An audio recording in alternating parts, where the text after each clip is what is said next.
हर हर महादेव। ओम नमः शिवाय। ओम वैष्णवे नमः। चतुर्दशो अध्याय अध्याय 14 धर्मराज नगर निरूपण धर्मराज नगर वर्णन। नमस्ते कंसके शिघ्न, नमस्ते कैट भादर, नमस्ते शतपात्राक्ष, नमस्ते गरुड़ ध्वज, नमस्ते कालने नेमिघ्न, नमस्ते गरुड़ासन, नमस्ते देवकी पुत्र, नमस्ते वृष्णि नंदन।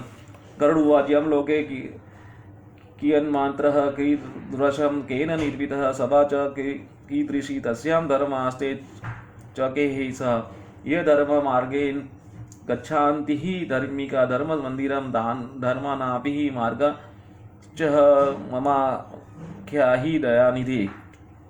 ગરુડજી બોલા, હે દયાનિધિ, હે પ્રભુ, યમલોક કેટલા કેવો અને કોણે સર્જ્યો છે? યમલોક કેટલો કેવો અને કોણે સર્જ્યો છે? ત્યાંના સભા કેવી દેખાય છે? ત્યાં યમધર્મ કોની સભામાં બિરાજે છે? વળી ધાર્મિક જનો ધર્મના મંદિરમાં કયા માર્ગે જાય છે તે બધું મને સમજાવો.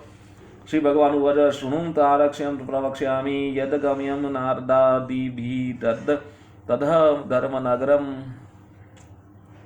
દિવ્યમ મહાપુણ્યે પ્રવાપ્યતે યામ યહ નૈઋત્ય યોર્મધ્યપુરમ વૈવસ્વતસ્ય યત સર્વં રજમયં દિવ્યમ ભૈદધ્યંત સુરાસુરે. ભગવાને કહ્યું, હે ગરુડ, નારદ આદિ ઋષિઓએ ગમન કરવાનું જે સ્થળ છે ત્યાં ધર્મરાજાનું મંદિર આવેલ છે. એ મંદિર અત્યંત પુણ્ય પ્રભાવે પ્રાપ્ત થતું હોય છે.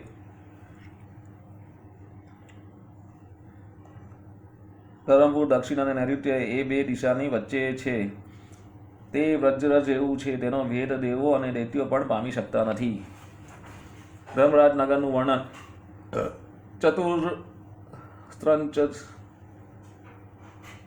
ચતુસ્ત્રંચ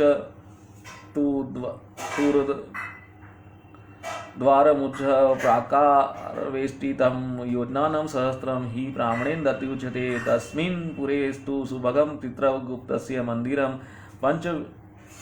पञ्चविंशतिः संख्याकेर्यो योजने विस्तृतात्यह मतम. એ નગરની ચારે કોટ 4 સમચોરસ દરવાજા ધરાવતા ઊંચો કોટ છે. યમપુરનું ક્ષેત્રફળ 1000 યોજનનું છે. એ નગરમાં 25 યોજનની વિસ્તારવાળું ચિત્રગુપ્તનું મંદિર પણ છે. દશોચ્છિતમ મહાદ્વિહમ લોહો પ્રકારવેષ્ટિતમ પ્રતોષિત સંચારમ પતાકાધ્વજ ભૂષિતમ વિમાન ગણ ગીતાવાત્રિતાનાદિતમ ચિત્રિતમ ચિત્રકૌશલેઃ નિર્મિતમ દેવશિલ્પી. વળી તે 10 યોજનનું ઊંચું હોવા છતાં અત્યંત દિવ્ય મોટા કોટવાળું છે. એ નગરમાં જવા આવવા માટે નાના મોટા અનેક માર્ગો છે અને તે ધ્વજ પતાકાઓથી સજ્જ છે. એ નગર વિમાન સમૂહોનો ચિક્કાર છે. ગાન અને વાજિંત્રોને નાદ એ નગરને ગજાવતા રહે છે.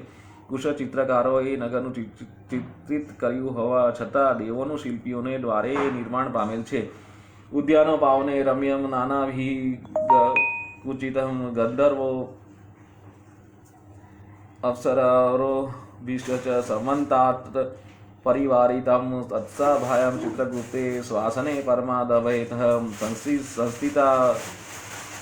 સંસ્થિતો ગણ યેદા યુર્માનુષ્ણ યથા તથમ ન મૂયતે કથંચિત સુકૃતે દુષ્કૃતે યધ્યેન્નો પાદિતમ કર્મ શુભમ વા યદિ વહ શુભમ તત્સર્વં શુભજન્તે તત્ર ચિત્રગુપ્તસ્ય શાસનાત ચિત્રગુપ્તાલયાત પ્રાચ્યમ જોરસંયસ્થિ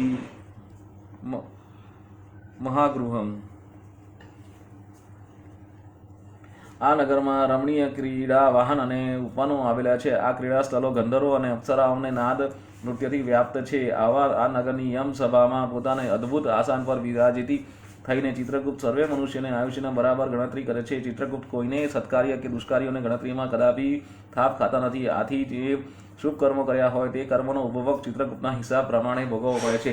દક્ષિણાસ્ય ચ શૂલસ્ય લુતાન વિસ્ફોટકાસ્તથઃ પશ્ચિમે કાલપાશ સ્યાદ જીર્ણસ્ય रुचेस्तथा उदीच्यं राजरोगोऽस्ति पाण्डुरोगस्तवे च ईशान्यां तु शिरोरथी स्यादा જ્ઞાયમસ્તિથિ મુચ્છના. ચિત્રગુપ્તના ઘરની પૂર્વ દિશાએ તાવનું એક મોટું ઘર છે. દક્ષિણ દિશાએ શૂળ લુતા તેમજ વિસ્ફોટ છે. ચિત્રગુપ્તના પશ્ચિમે કાલપાશ, આજીર્ણ અને અરુચિ વસેલ છે. ચિત્રગુપ્તની ઉત્તર દિશામાં રાજ્યશમા અને પાંડુ નામના રોગ છે.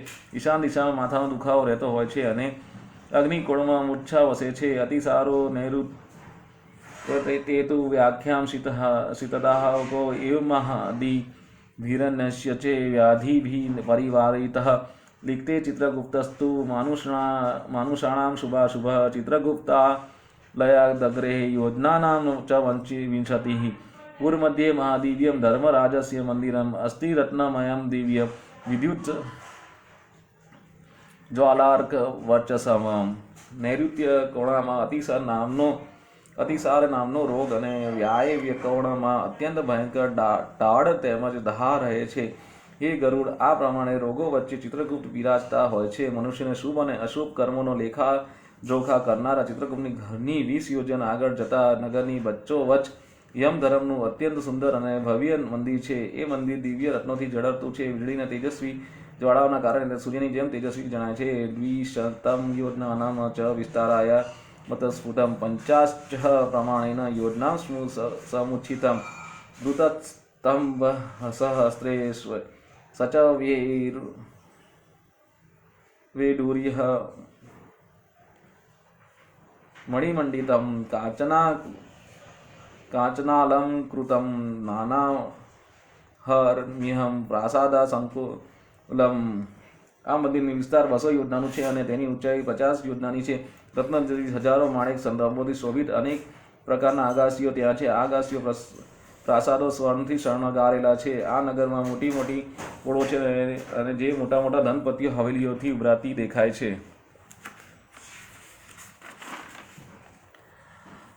શાદાબ્રનિભમ રુક્કમ ક્લેશે સુમનોહરમ ચિત્રા સ્ફટિકો સોપાનમ વજ્રકુટીમ શોભિતમ મુક્તા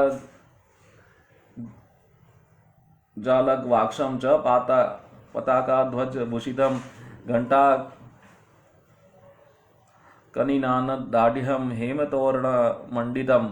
એ હવેલીનો શરતકાલીન આકાશ એવી નિર્મળ છે. તેની ઉપર અત્યંત મનોહર સુવર્ણ કળશો ઝળહળ થતા રહે છે. એ હવેલીઓનું ચિત્ર વિચિત્ર સ્ફાટિકા પગથિયા અને નિર્સરણીઓ શોભા વધારે છે. હવેલીઓમાં ભીતરે હીરા જડેલા છે. આ હવેલીમાં અસલ મુક્તા ફળની જાળીઓ અને ઝરખાઓ વાળી છે. ત્યાં ધ્વજા પતાકાઓ શોભાયમાન છે. આ સર્વે મંદિરો અત્યંત વિસ્મય ભર્યા છે અને સુવર્ણના સેંકડો બારીબારણા ધરાવે છે. તે સર્વે અનેક ઘંટાના દોથી યુક્ત છે અને સુવર્ણ તોરણોથી સુસજ્જ બનેલ છે. નાનાશ્ચર્યમયમ સ્વર્ણ કપાટ સપ્તસંકુલમ નાના દ્રુમલતાગ ગુલ્મૈ નિષ્કષ્ટમ સુવિરાજતમ એવા માદા વીરનશ્ય ભુવનેશ ભૂષિતમ સદા આત્મા યોગ પ્રભા વૈશ્વ નિર્મિત વિશ્વકર્મણ. આ સર્વે મંદિરો અનેક પ્રકારના વેલા અને વૃક્ષોના સમૂહથી અત્યંત શોભનીય લાગે છે. આ મંદિરોની શોભા જે અહીં વર્ણવવામાં આવેલ છે તે વર્ણવ્યા કરતાં અધિક શુદ્ધતા ધરાવે છે, કારણ કે એક નગરની તેમજ ત્યાંના સમસ્ત મંદિરો પ્રસાદો વિશ્વકર્માએ પોતાના યોગ વિધાનના બળથી સજ્યા છે. યમરાજનું સભા કેવી છે તેમાં કોણ બિરાજે છે? તસ્મિન્નસ્તિ સભા દિવ્ય શતયોજના માયથ અર્ક પ્રકાશ ભ્રાજીષ્ણુ સર્વત કામરૂપિણી નાતિશ્રિતા નચ્યત્યુષ્ણ મન સોત્ય હર્ષિણ ન શોકો ન જરા તસ્ય શ્રુતિ પાસે ન ચા પ્રિયમ. આ સુશોભિત નગરનું એક અત્યંત રમણીય હવેલી 100 યોજન વિસ્તારવાળી એક સભા છે, જે સૂર્ય જેવી પ્રકાશમાન સર્વત્ર અત્યંત પ્રકાશિત અને સર્વ મનોરથને પૂર્ણ કરનારી છે. એ સભાના વિસ્તારમાં શીત ઉષ્ણ અર્થાત સમશીતોષ્ણ વાતાવરણ હોવાથી એ સભા અત્યંત આનંદદાયક છે. તેમાં બેસવાથી શોક જરા શુદ્ધા તૃષા અને અડગમો આદિ દૂર થવા પામે છે. સર્વે કામસ્થિતમ યાસ્યસમ ય દિવ્ય યહ ચ મનુષ સરસસ્વા ચ પ્રભુતમ ચ ભક્ષ્યન ભોજ્યહમ ચ સર્વશઃ રસવંતી ચ તોયની શીતાન્યુષ્ણાની ચેવ હિ પુણ્ય શબ્દાયસ્તસ્યામ નિત્યમ કામ ફલદુર્મા. આ સભામાં બેસવાથી આ લોક અને કે પરલોકને સઘળા વિષયો અને સ્વાદિષ્ટ ભોજન પદાર્થોનો પ્રાપ્તિ થતી રહે છે. ત્યાંનું જળ રસવાળું છે, ત્યાં અત્યંત પુણ્યકારી શાબ્દાકી વિષયો છે તથા ત્યાંના વૃક્ષો એ સમસ્ત કામનાઓ આશાઓ પૂરી પાડનારા છે. અસંવાધા ચ સા તારક્ષ્ય રમ્યા કામગમા સવા દીર્ઘકાલમ તપસ્વા નિર્મિતા વિશ્વકર્મણઃ તામુગ્રહ તપસો યાન્તિ સુવ્રતા સત્યવાદિતઃ શાંત સંન્યાસીન સિદ્ધા પુતાપુતેન કર્મણા. હે ગરુડા, સભા સર્વે પ્રકારના વિઘ્નો આદિથી મુક્ત છે અને સર્વે પ્રકારની ગતિવાળા છે. આ સભાની રચના કરવા માટે વિશ્વકર્માએ દીર્ઘકાળ સુધી તપસ્યા કરી હતી. ઉગ્ર તપસ્વીઓ, સત્યવ્રતાઓ, સત્યવાદીઓ, શાંત સંન્યાસીઓ, સિદ્ધો તેમજ પવિત્ર કર્મીઓ આ સભામાં પ્રવેશ મળે છે. સમ ભાસ્વર રિહાસ તેલ કૃતા વિર્જાનવરા સ્વકૃતે કર્મભિ પુણ્યેસ્ત્રઃ તિષ્ઠન્તિ ભૂષિતઃ તસ્યામ સધર્મો ભગવાન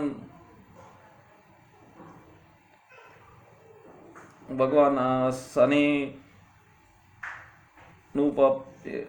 નુપમેહ શુભે દસ્યો યોજન વિસ્તીર્ણે સર્વેત્નેહ સુમુંડિતે ઉપવિષ્ટસ્તાસ્તામ શ્રેષ્ઠ છત્ર શોભિત મસ્તક કુંડલંકૃત શ્રીમાન મહામુકુટ મંડિત. ત્યાંના સર્વે નિવાસીઓ તેજસ્વી આભૂષણો તેમજ નિર્મળ વસ્ત્રો પહેરે છે. તેઓ પોતાના પુણ્ય પ્રભાવે જે સ્થળે ગતિ કરે છે. આ સભામાં 10 યોજન વિસ્તારવાળા રત્નજડિત અનુપમ સિંહાસન પર યમ ધર્મરાજ વિરાજિત હોય છે. ધર્મરાજા બેસે ત્યારે તેમનું માથું, છત્ર, કુંડલ તથા મુગટ તેઓ અત્યંત શોભાયમાન અને મનોહર દેખાય છે.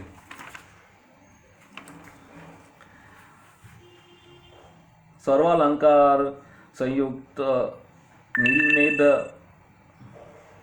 નીલમેઘ સપ્રભમ બાલ વ્યાજનહસ્તાભીર અપ્સરો ભોષક વિદિત ગંધાવર્ણમ સમૂહાશ્ચ સંગ ચાપ્સરો ગણ ગીતવાદિત્રહન નૃત્ય ઘો પરિત સૌયંતિતઃ.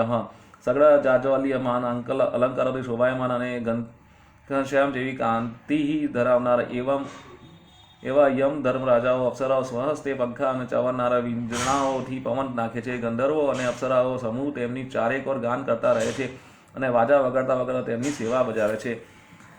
આ સાથે 14મો અધ્યાયને વિરામ આપીએ છીએ. એના થોડા વખત પછી આપણે આને પૂરો કરીશું. 2/3 પતી ગયો છે, 1/3 બાકી છે. ઓમ વિષ્ણવે નમઃ.